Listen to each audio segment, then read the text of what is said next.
চলচ্চন্ত মানুষ পিটাইয়া মানুষকে দিনে দুপুরে মেরে ফেলতেছে। আফসোসের ব্যাপার, আইয়ামে জাহিলিয়াত নিকৃষ্ট কাফের বেঈমান যখন ছিল, জাহিলি সমাজ ছিল, তখনও আমরা কোনোদিন কোনো কিতাবে জাহিলি যুগের এমন কোন ঘটনা শুনি নাই যে দিনের আলোতে পাথর মাইরা এইভাবে একজন মানুষকে দিনের দুপুরে এইভাবে মেরে ফেলে। এত বড় নিকৃষ্ট জানোয়ার পৃথিবীর ইতিহাসে আর কখনো হয় নাই।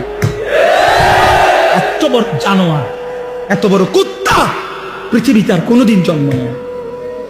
মানবতা কোথায় নেমে গেছে? হায় রে দল,